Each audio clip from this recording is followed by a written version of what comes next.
What's up, guys? It's Coach Grant with First Down Training. Today we're going to be breaking down how wide receivers should be watching film and preparing for a game and structuring their plan of action off the line of scrimmage, okay? So we're going to be looking at two separate clips here from Jalen Ramsey. Now, the thing that I want you guys to focus on is the three routes that we're going to mainly focus on are a slant route, a 10-yard out, and then a bang 8 post. So how you guys should be watching film is you should be looking at different clips of the DBs that you're going to be matched up against, right? Like, let's say you're an outside wide receiver. Let's say you're the X receiver, for example, and you're going to be going up against a DB. Let's say that it's Ramsey in this case, over and over again throughout the game. You know that's the guy you're going to be matched up against. So what you need to be doing when you're watching film is understanding what kind of techniques he likes to play. What does he like to come out in a high percentage of the time, so you guys can structure your plan so when you see that specific coverage, that specific look from the DB in a game, it's not a foreign concept to you and you know how to run your route. So again, like I said, we're going to be focusing on slant, 10-yard out, and bang 8 post. So this is something, so let's say, for example, for sake of figures, that this DB this is what he likes to line up in when he goes man coverage, right? Like, let's say they like to go man coverage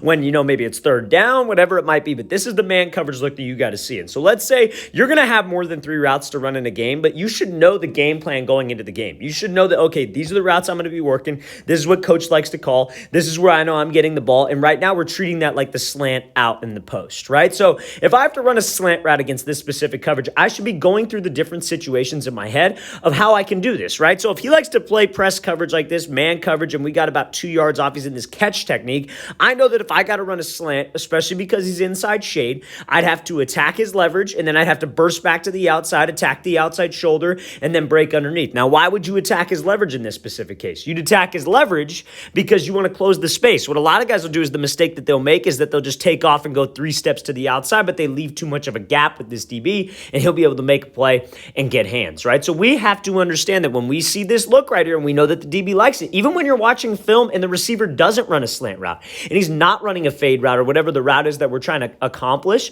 you got to go through these different situations in your head. It's no different than a quarterback. He's looking at a specific defensive coverage on film and thinking, okay, what play would work against this? What defender would I read? That's how wide receivers have to think. If he's playing me like this, how would I structure a specific route? How would I structure a slant route? Now, the next route we want to talk about is that 10-yard out. But before we get into that 10-yard out, fellas, one thing I want to talk to you about is something that we are offering on our website this offseason. If you guys would like an 8-week wide receiver on-field workout schedule with all the specific drills for route running, press releases, catching, explosiveness, balance, ankle and knee stability, leg strength, check out that very first link in the description below. It's an 8-week daily schedule with all the specific things that wide receivers need to do, broken down with sets, repetitions, and we include an hour-and-a-half long video explaining each drill, breaking it down, and showing a full speed example. So if you guys would like a complete off-season on-field workout schedule for wide receivers, check out that very first link in the description below. Let's get back to this video. So now, again, like I said, we got inside shade guy. Now we're talking about a 10-yard out, right? So, okay, now I have to run a 10-yard out against inside shade guy. Outside breaking route. So now my plan that I would structure is, okay, I want to make it look relatively similar to that slant route. It has to build. When you guys are structuring your plans and you guys are watching film, you want to try to make things look similar, right? So how are you supposed to run that slant? You're supposed to attack his leverage, take 3 hard steps to the outside, get him to commit, and then I break on the slant. That's the plan. That's what I need to be doing on a specific slant route situation. Now, if I have to run a 10-yard out route, what would I do? I'd want to attack his leverage, because if you attack his leverage, he's going to keep his leverage, and then that opens up space for you to the outside. And you could make those first 3 steps of that out route look exactly like that slant route that you're going to be running. That's how you guys would want to work this thing, okay? You got to make sure that your releases look the same. You have to make sure that they build off of each other, okay? So when you guys are watching film, make sure that you are going through these different processes in your head and going through these different situations. So now, let's say, okay, now I got to run that post route that we were talking about. And again, it's not that hard, fellas. You watch a game of film, you know pretty much what that DB likes to come out. And especially if you're in high school, youth ball, you know that DB likes to be 10 to 12 yards off. He's facing you with his front hip. His eyes are on the quarterback. It's a lot of zone coverage. Maybe it's a lot of press coverage. Whatever it is, you already know just watching it like on a dry run, not even breaking down the film, not even slowing it down.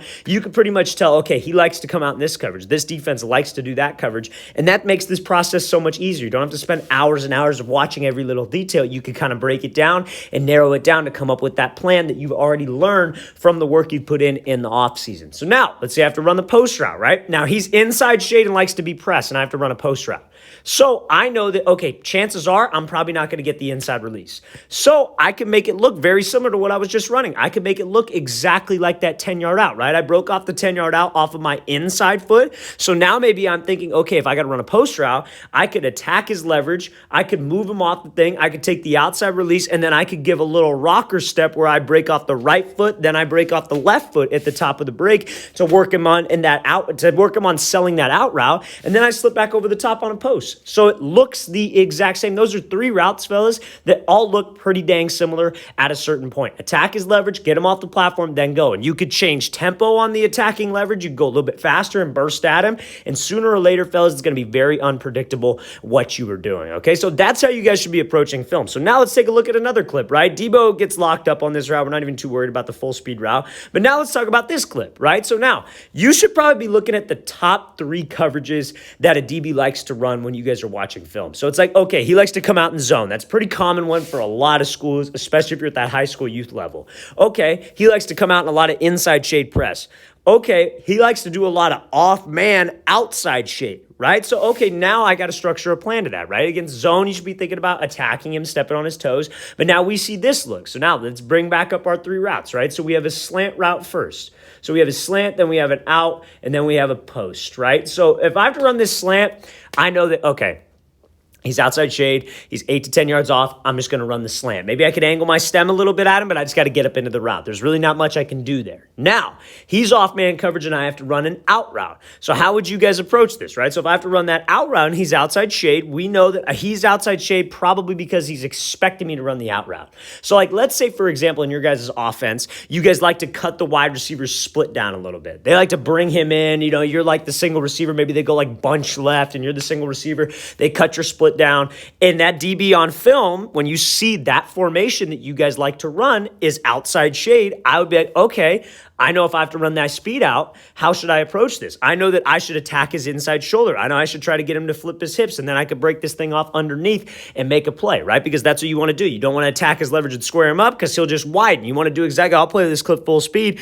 This is exactly what he does. He attacks the inside shoulder, gets Ramsey's hips to flip so he could break it off suddenly and slip back underneath, and he's open. This ball was just thrown late, but he is open, and that's exactly how you can utilize that space to the sideline when you got to run that 10-yard out, right? So that's how you structure that plan. Now, again, fellas, one thing I want to make sure that everybody understands too is a lot of people critique what we do and they say, oh, well, you can't think about all this stuff during a game. And yeah, they're 100% correct. You can't think about all this stuff during a game. This is how you should be watching film. If you're not watching film with a pen and paper, notebook, taking notes on everything, you're doing it wrong. You're not getting anything out of it. You're just simply watching clips. You got to be writing this stuff down. You have to be studying this stuff. You have to understand that, hey, when you go to practice, if that scout team DB is not giving you a good look, you got to get on his ass and tell him to give you a good look that you're going to see because you want to practice the things that you need to work on in the actual game. So that's why it's important. You can't think about this stuff during a game because the game goes too fast. We're playing a very fast game, a lot of moving parts. So we have to be able to react. We see something, okay, I react to it. I have a plan. And you have to do this week in and week out.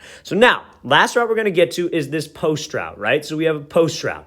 So if I got an outside shade guy, why is he outside shade in the first place? Like, let's say they like to cut my split down a little bit and we like to run that post route maybe over the top, maybe a skinnier post. Quarterback likes to maybe roll left, flip back, throw like off of boot, play action, something of that nature, right? But let's say I got to run a post route. That DB's outside shade for 2 reasons. He's expecting you to do an outside breaking route because you're split, and he has safety help over the middle. So he might, if your split's wide and he's expecting something out of a certain formation, he might be outside shade.